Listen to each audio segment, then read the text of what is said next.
Hey, everybody. Welcome back. I hope you had a great lunch break. And thanks for joining us this afternoon to jump back into Techstar Startup Week Dayton 2020. We're kicking off our 1 p.m. session, Social Media and Digital Marketing 101.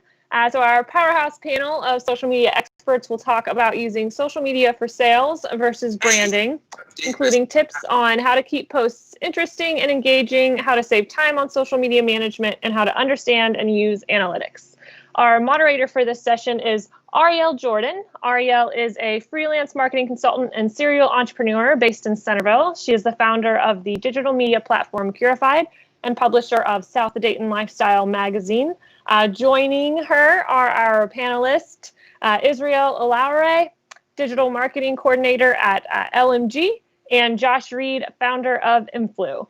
So just a reminder, if you've got questions for our panel as we get going, go to the session Q&A feature in your Socio app. And then just you can type your questions right in and they'll get to our moderators and our panelists. So as they're saying stuff that's interesting, or if there's a question and you've got a follow up, drop them right in there and we'll take them as we go. So Ariel, to you. Awesome. Thank you, Audrey. And it's so great to be here with all of you guys. So happy Dayton Startup Week, day 2.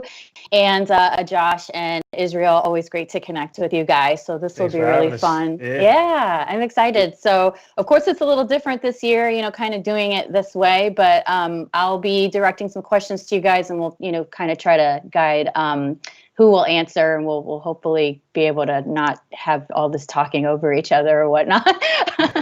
So let's get into it, guys. We're talking about social media and digital media marketing, some stuff that the three of us are really into, obviously. So I guess my first question really is going to be kind of like the let's get the elephant out of the room question, okay? Mm-hmm. So I'm a consultant in digital and print media, and I'm talking to clients all the time. And the biggest thing I hear from people is that they love to use social media. They think it's the best form of advertising because it's free. Mm-hmm. So a lot of, things kind of go off in my mind when I hear people say that, but I want to get what your guys' take on that. Israel, what's kind of your breakdown when you hear people say, I love social media because I can advertise for free? What's your kind of like moment for that? I mean, the first thing, and that's an awesome question. The first thing is that absolutely, that's true. You can advertise for free. And that's a great reason why you want to use, social media. Sometimes people think about it that, they can advertise for free. Another real reason why it's good to use social media is because that's where people are. That's where people are spending their time online, and then in addition to that, sharing the context and the reality of the environment that they're going to be on in social media is understanding that the free part of social media is very limited for businesses. So the most recent metric that we have is that, specifically on Facebook, which is the most data-rich platform that we really have right now, we see that the average organic reach for a company's post is 0 to 6% of your audience, right? So that's because of the amount of people that are on these social media platforms, the amount of content that's being uploaded every second. It's like 40,000 photos per second are being uploaded to Facebook. And the fact that Facebook actually deprioritizes content from companies over content from friends and from people that that people actually want to engage with. So just knowing that is what, just kind of sharing that knowledge and sharing those expectations so that they know that it's a collaboration between organic content, which is the best kind of content, and paid content, which helps to drive your business goals. That is awesome. And that is exactly kind of what I was hoping you were going to say, because that's totally right. And so Josh, I mean, what's your kind of take on all of that as well? Yeah, he hit on, I agree 100% with every point he just made. And, in addition to that, what you have to understand with social media marketing, it's a marathon, it's not a sprint, right? Especially if you're approaching it from a mindset of it's free. And just like any, SaaS or subscription-based model, there's always limitations with a free product. Yes, you get access to the platform, but there's certain things that you are sacrificing by not paying for it. And social media works just, the same way. Now if you approach it and you're consistent, you could be quite effective depending on the type of content that you're sharing for free.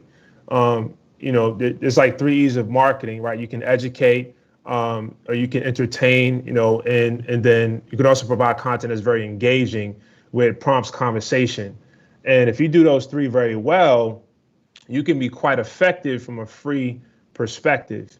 But also understand that if you want to be fast, if you want to scale and go quick as far as your audience and engagement, then that's what you're going to have to pay. It's a pay to play. If you want to get outside of that 0 to 6% range, you're going to have to, spend a little bit to get more in return. That's just the name of the game. It's the return on investment. So, but every other point that he just made is 100% valid.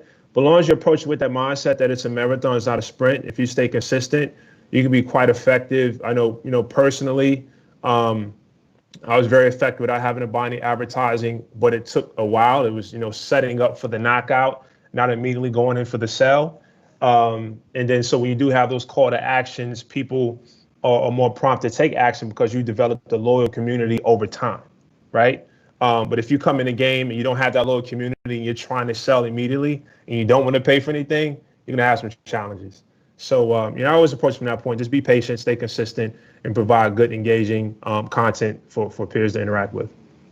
I love that. And I think that what you guys are saying is exactly kind of the answer I was hoping, you would give, right? Which is that depending on where you're at financially and also where your business is at, if it's something new and you're just getting started and maybe you don't have the budget or, or you have a lot of time, right? I mean, it always comes down to time and money, right? Yes. So I talked about this last year at Startup Week, which was, how me as this I run like all these different businesses. And even though my background is in this, I don't even have time, right?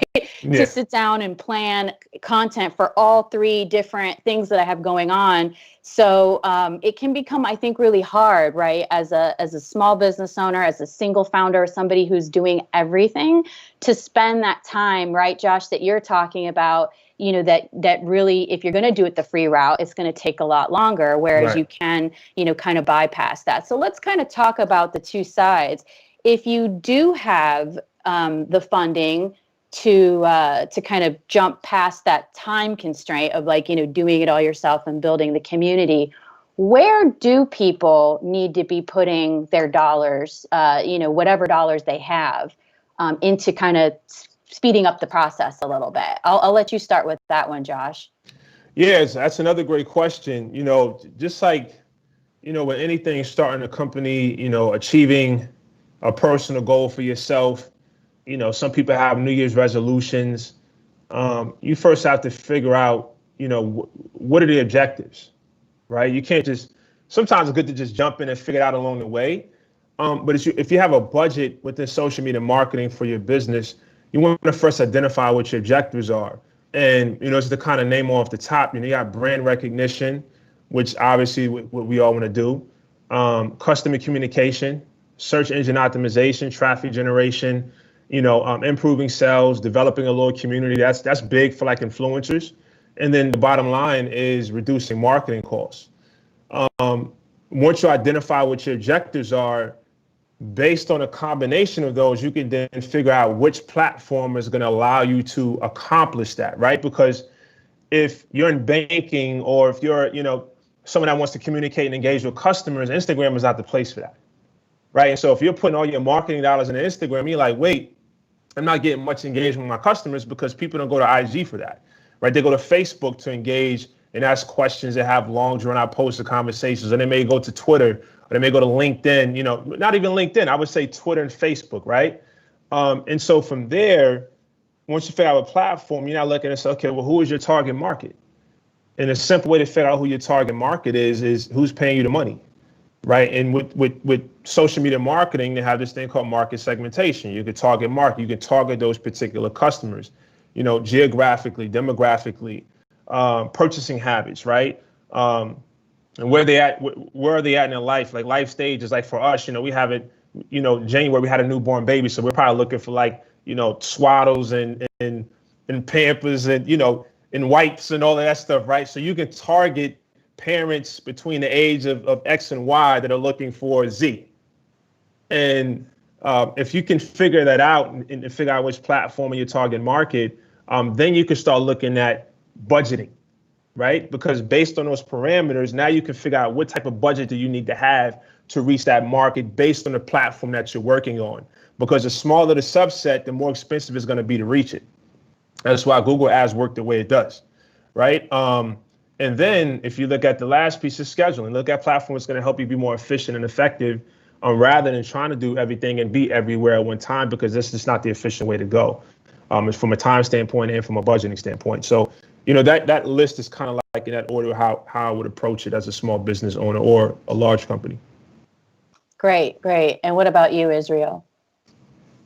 Those were amazing tips, and I think bringing those together as a small business owner, and you're thinking about just getting started, trying to categorize some of these opportunities for things to invest in into some, different areas that are going to be really trying to align them, like you said, with your goals, as well as, efficiency, which is going to help you to scale and to start making it profitable. So I would say one, off the top is thinking about the tools that are going to be needed for you to run this as an organized, intentional effort. And so whether it's scheduling tools, whether, a scheduling tool like either, Buffer or Hootsuite or something like that will allow you to really focus in and do the bulk of your work in one sitting and not having to do it on a day-to-day, manage your social media on a day-to-day basis. So tools, investing in time. So literally, because time is money. And so especially on social media, I mean, you would be surprised at how long it takes to do something as simple as writing a post, managing, moderating conversations and comments, strategizing, a calendar's worth of content or a month's worth of content and things like that. So just blocking out that time and letting yourself and your business know that this time is important is a very big, investment. And I would say investing in your team. Right. So just, thinking about who is really going to be needed to make this an efficient process. Whose skill sets can we tap into if you're a small team and you don't have a marketing person, but you have someone that's great with ideas. You have someone that's really good at writing that could either help you to write content or proof content. And you potentially have someone that's able to design, or, if you don't have someone within the team, then the other thing for social media as a business is with all of the data that Josh shared that you can gather and look at and research, investing in quality assets. So timeless content that you could use for your, a fantastic, header video for your Facebook page, or a fantastic GIF or animation that you can pin to the top of your Twitter feed, or content that you could put on your Instagram highlight story. So really investing if you need a videographer or a graphic designer and getting those awesome home run hitter pieces, that are really going to carry your brand through the, on social media. Those would be the things that I would say, okay, first things first, let's put money in these areas, and I think they'll be set up for success. Awesome, guys. Thank you for that. So I want to dive a little bit into, startup founders who don't have, the budget to pay people necessarily for, doing some of these things, or, maybe we'll do something like trade or whatever. But for the people who are really trying, to do this themselves, at least up until the point where maybe they've, gotten some funding or enough revenue on their own to, start to look into to hiring. Because I do have some things I'm going to get into about why outsourcing a lot of this stuff is really super helpful. But let's kind of talk about this segment of people here that could be listening, which are, again, these, kind of trying to do it themselves, bootstrappy people. I consider myself one of those, by the way, still. So this is good for me to hear too. What is a good budget? So when you're posting stuff on Facebook or even LinkedIn, and they're all right, your post only reached 2 people, right? Because you guys said, they're holding all this stuff back.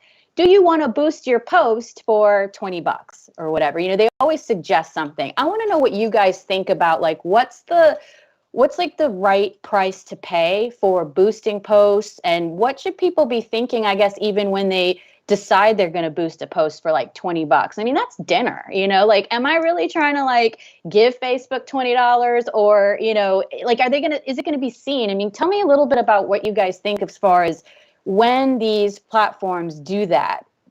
Should people like us, even be buying into it?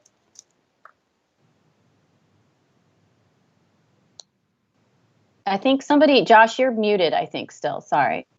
Sorry about that. I want to jump into this. I saw this question from Jason Adams, and it rides right into the question you just asked. And he says, at what point should a business seek out a partner to help with social media? And Israel, he touched right on it. It's pretty much, skill sets, right? If you lack, you're not as good of a writer, but you're good at creating content, then maybe you need to seek someone who is good at writing captions. And captions can be engaging and prompt call people to take immediate action. So that's the point when you know your limitations, then that's where you really need to seek out a partner. And sometimes you can work agreements depending on what that partner is. Hey, I'm an up and coming company. Can we work out some type of agreement to where, the more success in the market compensates you for your services? And that kind of comes out as being a startup or a founder, right? So when I launched my first company, so I quit engineering 5 years ago, and I knew nothing about developing websites, but I'm a fast learner. And so I had this company that charged me $750 to make a website on WordPress. And it took like a month, right? And so I had this company, I'm ready to launch, I'm ready to go, but I can't go until I get this website. And then I get the website, it was a good website, right? But I wanted a small change as, can you change the words on the front page? And I had to wait 48 hours to get that done. And, there's things you got to do. And when the more you're relying on outside resources, then the less you are in control of the outcome. And so what I did is I started to take time to really sit down and teach myself how to do a lot of the things that I was paying others to do. And what you're going to realize is that, yes, it's going to require some time, but once you learn it, you're going to be in disbelief that you paid somebody that much money to do it. And so now over the years, I've learned to develop, I can develop really good websites from scratch, Premiere Pro, After Effects, Photoshop, all of this stuff is important because as a startup, that's money you can keep in your pocket. And when you want to do these social media ad campaigns, you don't have to create separate budgets. You can use that money to create the ad campaigns. Now, to your point, as far as how much is enough, there's a couple of different factors there. You got to look at, we can get fancy and say, what's the cost of customer acquisition, right? Simply how much is the product that you're selling, and then how much does it cost to reach the customer? And then you can determine whether $20 is going to be good enough. Because there's a difference between getting engagement and then actually getting a sell, right? And then there's boosting a post, right? Which is the simple button you click on up underneath the post, the blue button, you hit boost now. And then there's, individuals like Israel who's more experienced where they create ads. And the ad is something you don't see on your timeline, but it's out there engaging with people that's within their target market. And if you're like, well, what's that? At that point, you need to seek professional help. And often professional help can be a free consultation, or simply go to YouTube. And I'm pretty sure you can find some really good videos of people out there that know what they're doing, that can show you how to do it step by step. So, I don't want to just jump in and say $20 is going to be enough, because depending on the product, depending on the service, depending on the reach, depending on how well you know your target market, that $20 could just be good for getting you 50 likes, and more views, but you didn't really get a sell or reach your target market. So awesome. That Thank makes you. sense. Yeah. That's exactly, that's totally true. I mean, I feel like this is something I've done in the past. I've seen other people do in the past, and I'm sure people listening or watching right now have thought, okay, like, wow, no one's liking my post. Sure, Right. I'll boost it, right? But it sounds like there's way more that goes into it than even what Facebook, of course, wants us, to know, which is, all this extra stuff you guys are talking about. So Israel, would love to hear your take on this as well. Absolutely, absolutely. So I have been looking into this because that magic number is definitely something that everybody wants to know, and I try to keep up to date on what that would be. So if we look at it kind of along the lines of establishing those goals and those objectives, and knowing what you're actually trying to achieve with this piece of content, since we're taking it so much more seriously, we could look to Facebook and see what they've done by way of, like, they have a few different like thresholds just for simple things like learning. When Facebook is trying to learn your content, we're talking about boosting and putting money behind it before you can actually start to see those results and those likes and those impressions. So with that in mind, understanding what the threshold is for learning, Facebook has actually shared that the range that they recommend for an ad is really depending on the objective that you're choosing. So they have 3 different objectives. One is more towards reach, right? Reach and impressions is like the first objective level, and that's what we call like level 1, right? And at level 1, they would say it's somewhere between like $2 per day would be enough for you to get the amount of actions around that, that piece of content, that it would now be like a really well-performing ad. Then the next level up is engagements, right? So that's like level 2 of the objective. And for that category, you're looking at probably like $3.50 per day, right?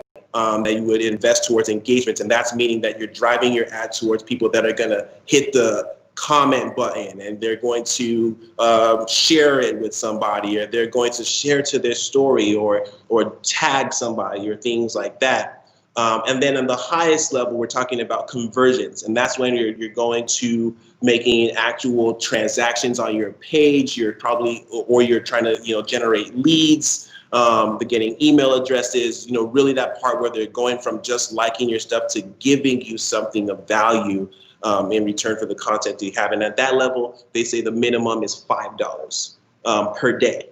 Right, so that's anywhere between $2 to $5 per day will set you up, and what that means that you'll be looking at, like, if you're really trying to be serious and you want to test, you want to go. It'll be anywhere between like I think that's like $100 and like $350 per month that you would be looking at if you're like really trying to see what Facebook, or social media paid advertising could do. And the other thing that looking at that from a numbers standpoint is one of the ways that you can I guess a hack when you're looking at how to promote and put money behind your content is really using, and we're going to talk about this later, but just like looking at what's happening on each post, and seeing what likes and stuff you're getting. And obviously that's what you're going to want to do to boost it. But there's like also 3 levels of paid advertising that you can do on social media, specifically, Facebook ads. You can boost the post. You can actually explore ads with Facebook's ad center. And then you can go to the full native back end, which is ads manager, right? And so ad center is actually that middle where you can actually start selecting those objectives. It's a little bit more, the user face is a little bit more friendly, but you can actually, instead of just boosting a post, you can create an ad in ad center and select use existing post, and you can actually upload an existing post, right, and push that as an ad with a little bit more targeting opportunities and insights, but still curate your content, and that is actually going to live on your timeline. So all the results that you get, all those likes, all the comments that are driven from that, they won't disappear with an ad, like an ad that was created in the ads manager. It will live on your page, and that could help to boost your credibility, a lot. So that's kind of like the numbers game. And then the big thing, just trying to second, Josh's point on your cost per acquisition and your customer lifetime value, kind of understanding, like, what do you, just to set those benchmarks as to like, okay, what do we need to really be striving for to know that these ads are profitable and we're getting a return on our investment? That is awesome. That is like, wow. Like, I mean, you guys in like what, 3 minutes, just I think gave like the biggest, probably 2 month long, Facebook lesson right there. Right. So that is so awesome. And I think something that's really important that we need to address, because I feel like this is something that people sometimes I think kind of get confused about, or maybe don't even realize there's a difference, is utilizing social media for branding versus sales. And Israel, you used the word conversion. So conversion, for folks who may not be familiar with that term, is, when you put something in front of a customer, some sort of advertisement. It could be anything. It could even be print. Conversion is what actually gets them from just being somebody who's viewing the content and turns them into a customer. So I feel like people, different brands use social media for different ways. Coca-Cola isn't necessarily using their social media to get you to buy a Coke like that day, right? It's more just like, hey, we're Coke. It's the branding. It's, just reminding you that we're here, right? So I'd love to hear what you guys think about, especially for those of us who really are trying to get customers. We need the money. We're little guys. We've got bills to pay, lights, all this other stuff. Explain to us the difference of using social media for branding, what that's about, and then, using it for conversion, and what is the difference there? I'll let you start, actually, Israel, with that one, please. Absolutely. That's an exciting question. That's something that I get to learn, and I'm learning about and trying to optimize a strategy like every day. So in the social media role here at the agency, I'm able to help provide strategy and implementation to clients that are, having ranges of objectives. Some are more towards sales, some are more towards just branding, right? And I guess the easiest way to categorize the two as a rubric or an algorithm is to think about it this way. When you're thinking about sales, right, and conversions, you want to focus on solutions and community on social media. Right? So the reason why you want to focus on solutions is so that you are consistently sharing content that is meeting the need, the pain point, of your customer, even in their day-to-day lives as they're strolling through social media. When you're talking about community, it's for the same reason. So you want to create the community around like minds, and so that they feel comfortable with your brand, because they know that there are other people like them that trust your product or trust your brand. So those two things, however that translates into the content that you create on social, that would be, how to like really steer your strategy more towards sales. If you're trying to steer your strategy more toward branding, then you will want to focus on lifestyle and thought leadership. Okay, so the reason why, from the lifestyle standpoint, when it comes to brand, you want to be not just top of mind, but you want to be top of hand, top of shirt, top of bottle. You know what I'm saying? You want to be you want them to just know and feel your presence in just like the most intrinsic ways of thinking. That's what a good brand is, is articulated. And then when we're talking about thought leadership, when it comes to a brand, one of the best things that a brand can have is credibility. Is to have that strong top of the pack, top of the line, kind of feeling. So once you're able to understand what content areas, what kind of conversations are happening in the communities that you're on social media, trying to start to provide information that and provide content that really sets you up as a thought leader would really steer you towards achieving your brand goals. Excellent. Josh? Oh, you got to unmute.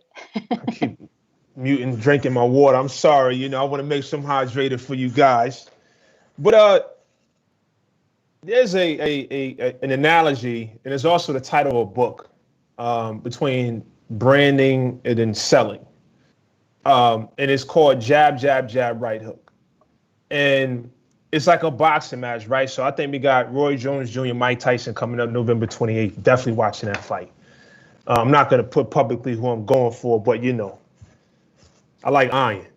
But the jabs, when you go into the match, you don't immediately go in for the knockout, right? Unless you're someone like Mike Tyson, where the odds are more in your favor if you do so.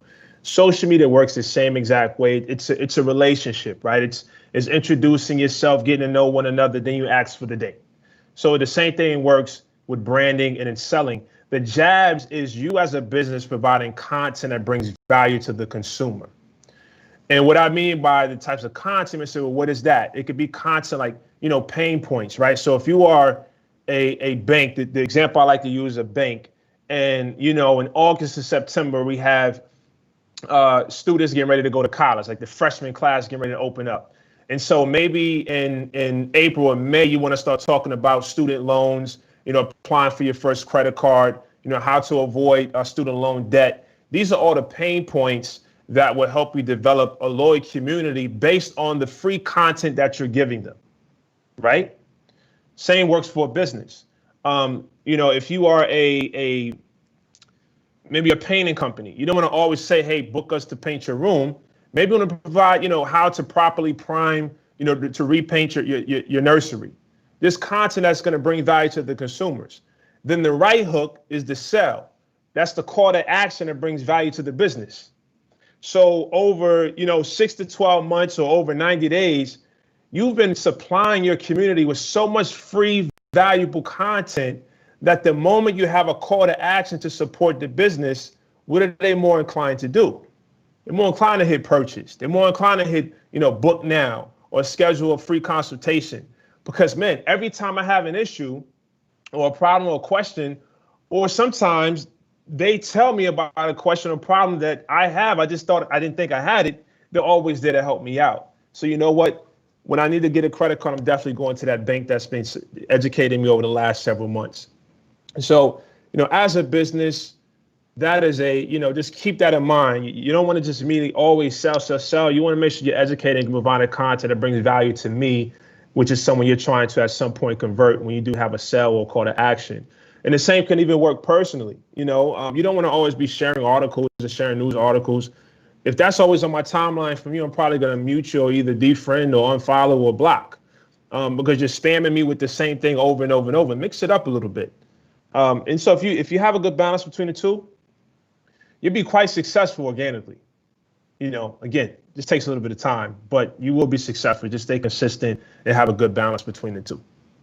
I love that. And I think you guys are so right that, it does take time. And I think some of the biggest things that I hear from people is that, hey, I did this and I'm it's like, I guess, I don't know if it's because it's like the Mark Zuckerberg complex. Like people think like, hey, Facebook was like this viral hit, like overnight, everybody got like, famous or whatever. Yeah. Like if I advertise my business on Facebook tomorrow, people are going to be knocking down my door. Like, I'm going to be selling out of products, and it doesn't work that way. Right. It does take time. Like you said, it's like courting somebody. I mean, you really have to put the time in. And before we get into that, because I know we have a few more minutes.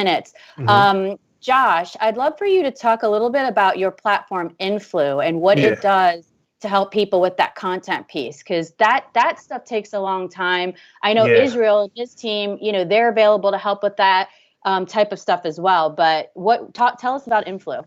Absolutely, thank you. So I come from I'm an engineer by trade, and I quit engineering 5 going on 6 years ago and started my first company.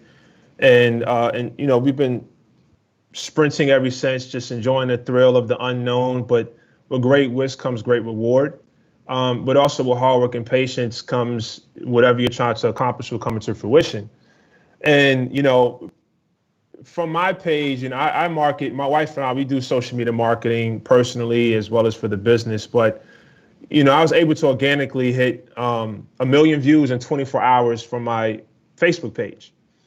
And the number one question is, wow, how did you do that? And it was just, again, it was the jab, jab, jab, right hook mentality, right? And we provide content that's inspiring people. We talk about love. We talk about education, and health and wellness. And that's pretty much, the lanes we stay in. And now we have a baby girl. So we We talk about, what it's like to be new parents and taking nice pictures and, colorful flowers and stuff like that. And so then I started a digital marketing agency to help companies do the same exact thing. And, we work with, Harley and Mercedes and a bunch of nonprofits, pharmaceutical companies and banking. But I often found myself, us as a business getting approached by small businesses that wanted to work with us as an agency, but they just didn't quite have the budget for it to make sense for the both of us, because there's a lot of labor that goes into running an agency. So when there's a lot of labor, then, there's a bigger price tag that comes with it to hit your profit margins. And I was like, man, how could we really work with small business and nonprofits without having to charge them a big price tag? And that inflection point, and I would definitely recommend everyone here to look up the book, Only the Paranoid Survivor. It talks about strategic inflection points, which is the fundamental change that every organization must go through. And so that inflection point for us as an agency to work with small businesses was automation, right? And I was like, that's what we're going to do. So we actually flipped and developed a platform that automated the content creation for, at that time, 28 different industries. So you pretty much, by signing up to Inflow for $75 a month, you would get 3 to 5 posts a week automatically with custom captions and, content specific to your industry. And now we're in 51 different industries. We just hired a full-time developer. Well, we hired a full-time developer about a month ago, and we're going to be releasing Inflow 2.0 here November 1. And I'm excited to say we're in a position to be able to offer it for free and to let people come in and pretty much put their accounts on autopilot with content that's custom to their brand, of course, through artificial intelligence. So I was able to build the original Inflow, and then again, I know my limits. And so we brought, some reinforcements and development, and we're already going to be launching. It's already in beta phase. We're just not releasing it yet. 2.0, which really has changed the game as far as automating the most time-consuming piece, which is content. So we do get questions. Well, what's Hootsuite? Hootsuite is a scheduling platform. They don't create and schedule the content for you, right? So they're the king of scheduling. Like you got Buffer, Looney, Later, and Social Report, king of scheduling. Inflow, we're on a different side of the sandbox where we have automated custom content and writing captions specific to your company and objectives for you. You don't have to schedule, you don't have to create anything. All you do is fill in your information, provide us some information, and based on the algorithms we develop, it'll post for you every single day, every other day, whatever cadence you want. So that's Inflow. That's what we've been doing, Very cool. I'm so excited for that. And so for everybody who's watching and listening, that's Inflow. It's INPHLU, right? .com. Yeah. And is that how people can go to your website and I guess either sign up for the platform or for the update, that's coming up? Can So people they can do that? we can go to inflow.com and you can sign up to use it now if you would like. Or you can sign up for, we're actually going to be doing a live stream event for the new release. Apple every year, they have this big extravagant. And so I'm excited to share that. We're going to be doing some filming at some well-known locations in Dayton here shortly Awesome. that we've been able to get some access to. And we're going to do a live stream event for Inflow 2.0, and we're going to let everyone that attends use it for free. We're trying to figure we're going to do 60 or 90 days. We haven't quite figured that out yet, but it's in conversation. But it will be in favor of small businesses and nonprofits, which is our primary customer base. That's awesome. Well, I think you guys all heard it here first. So that is awesome. Very exciting. So look, guys, we have a really good question here. And actually, Israel, this one's really for you because I also kind of want to tie this into what you do. And I'm just going to ask it. So Jason Adams asks we did that question. I'm sorry. It's an anonymous question. So when I boost a Facebook post, I create a target audience. Is this less effective than creating a target audience through Ads Manager? If so, why? So Israel, would you? I would say that the easy answer is that the audience insights that you get with the Ads Manager are much more advanced than you would get on the boosting level. It just like we were explaining how there's the opportunity to boost as well as the opportunity to use the ads center as well as using the ads manager is the three kind of like levels or tiers of complexity and impact basically that you have. So the short answer is yes, it would be more effective for you to create a custom audience within the ads manager tool, because for example, inside the ads manager tool, you have access to things like pixels. And so pixels are things that allow you to install tracking tags on your landing pages and on your shopping catalogs and things like that would allow you to know exactly who from social media is engaging on your website, how. And not only does it offer you that information, but also it allows you to know how to remarket to them and, start being able to reach out to them and say, hey, you forgot to finish your order, or, if you haven't, completed this, you've abandoned your cart or things like that. So yes, absolutely. The more advanced you get in the advertising back end of Facebook and social marketing, the more impactful your audience insights would be.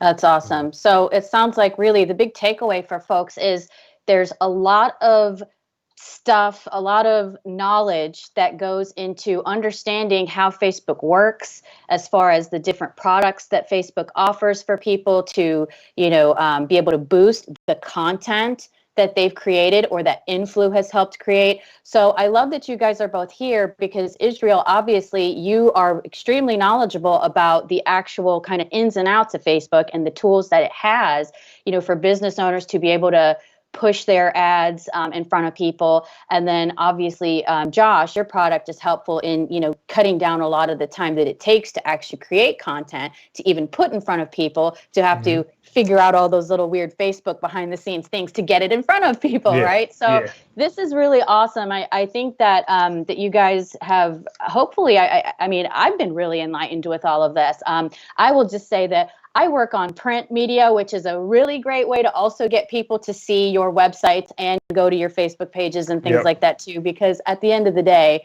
we're all a little bit bombarded, I feel like, with digital. So digital is awesome and I love it and people should definitely be doing it. It is a lot more nuanced than a lot of us, I care to admit, right? So having people like you guys to explain stuff like this to us is awesome. And I'm just really glad you guys are here. Can I add Audrey, one thing before? I see we got a few minutes. Just 30 seconds to share this quick cheat code for the beginners out there that want to jump into Facebook advertising. I want you guys to go to YouTube and look up Facebook Pixel, okay? The Facebook Pixel is the cheat code that integrates directly with their website and it would do a lot of the hard footwork for you. So what it does is it takes a digital snapshot of each of your customers' footprint, and it allows you to retarget lookalike audiences. So what Facebook is doing is collecting data from everyone that visits your website and converts on the products or the services that you're offering, and it takes a picture and it collects that information. So then when you create an ad, instead of you trying to figure out who your target market is, where they're coming from, their age, you can pretty much target that pixel, which has collected the data of every customer or potential lead that has visited your website, and it's going to target people that fit that particular profile. So in other words, Facebook is doing all the work for you. You just got to take 7 to 10 minutes to install the pixel. And, without going to how to do it, literally go to YouTube, search how to install Facebook Pixel, whether you're using WordPress, Wix, Squarespace. It shows you step-by-step how to do it until you can really figure out all the nuances behind what we talked about today. So that's just a quick, tidbit to throw in there. Look up Facebook Pixel. Very good. And so for Israel, for folks who did not develop their own website and don't know how to maybe hook it all up, tell us a little bit about what you do over there at LMG Agency. So for the folks who may want to know, call you up. Yeah, you can install it. really quickly, I mean, LMG, we're a full service marketing agency. So literally anything that you want to do from all realms of marketing, we're able to offer those. I work on the digital team as a digital marketing coordinator. So we support website builds. We work a lot with HubSpot, which is another marketing automation tool for websites and content management and social media and SEO and all of those different things. So I support those strategies and implementation there. You could definitely reach out, lmgresults.com, to check out some of our work. A lot of our blogs have a lot of helpful content. We want to support that way by providing as much empowering, resourceful information to our local community as possible. So do it that way. Connect with me on LinkedIn. I'm always trying to share, insights. I literally got a shout out from the director of Facebook, the Facebook app, because I got a scoop, from Facebook. So those kinds of things, I'm always trying to share those things and get that insight. So just hit us up. Happy to help. And I'll just say, eat your social media veggies. Just eat your veggies and you'll be good. I promise. That's all you need to do. That's great. Very cool. And so I'm not sure if we where the timestamp is on any of this, if we can kind of keep going, because we are getting some more questions in from the audience here. So I'm getting a question that says, how do I know if YouTube is worth my time? And I'm assuming that means like learning how to do all this stuff on YouTube.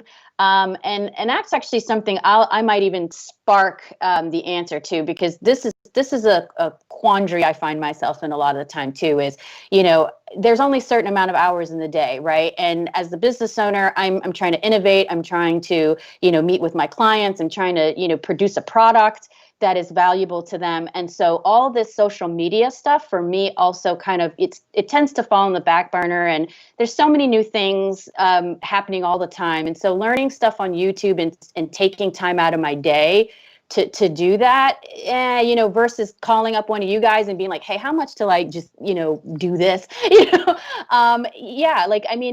is kind of hard sometimes to determine how easy something's going to be to pick up, and then how much just of a rabbit hole and a waste of time, frankly, it's going to end up being. So what do you guys think, I guess, about that? I feel like that's the interpretation of his question. So yes, go for it. Well, I just had something really quick to say, because it's kind of in the light of search engine optimization, right? And that's kind of like understanding how you can get answers and move forward with whatever strategy you're trying to do online. So YouTube is the second largest search engine in the world, right? On internet, or on the World Wide Web.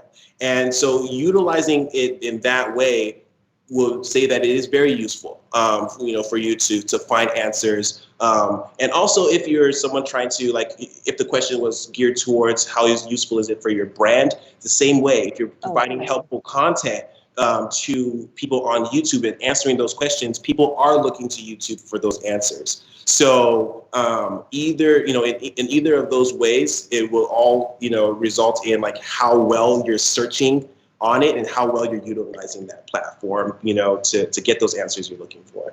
True. And to speak to the using it for your own business, I mean, one thing I think would be great if we could just touch on real quickly, Audrey, is, a lead time, right? I don't know how big your YouTube channel is, but for people who are starting out at zero, quickly, zero followers or subscribers, quickly, can one of you guys explain how somebody can go from, if it's even possible, I guess maybe in a viral, crazy world, somebody can go from, having zero followers to organically, getting that up? Because I feel like it does probably take quite a long time to create a lot of YouTube content to potentially get to where they're trying to go. So the other interpretation of that question is, how do you determine, how much time is worth making all these YouTube videos if you're only going to have 10 followers at the end of a month's worth of doing this? Yeah. Keywords. Is that open? Oh. I was just going to say keywords, right? Hashtags, links, and YouTube tags, and influencer marketing, adding people in there that are influential. That would be just a couple words that are helpful. Josh, did you have anything on that? Oh, I was going to say, it really, the number one fact in YouTube is what type of content are you providing? It relies heavily on the type of content that you're offering consumers. And if you're playing in a space where the content you're providing is not heavily looked for, then it's going to be a little bit more challenging than content that everyone is on YouTube looking for. And I use, a personal example. One of the factors, it's like I kind of anticipated our videos going viral when we post them. And on YouTube, within a week, we garnered 4,000 from a brand new page, 4,000 subscribers in under 5 business days. And the reason why is because of the type of content that it was. It was emotional. It was engaging. It was entertaining, meaning that it was shot very well. It was pleasing to watch. The audio was good. And so it prompted people to look for more content. And, hey, can you give us another one? When are you going to do the save the date? When you going to have kids? It prompted a lot of questions based on that immediate gratification that they got because it was pleasing to watch. There's a couple of different things you got to look into if investing in the YouTube and worth your time. You want to make sure that you can do all those different things. Hey, sorry guys. This is a great conversation and I hate to cut it short, but we do have to wrap up and get headed into our next session. So for attendees watching, we are recording all of our Startup Week sessions. We will be posting them after the conference. So stay tuned on the launch date and social media channels. Speaking of social media marketing, so stay tuned there. Thank you very much, panelists and our moderator. Thank you all for jumping in and sharing your knowledge today. We appreciate you. Thank you so much. Thank you, everyone. Great job, too, Startup. Nice to meet you, Israel. Thanks for the moderation. Yeah.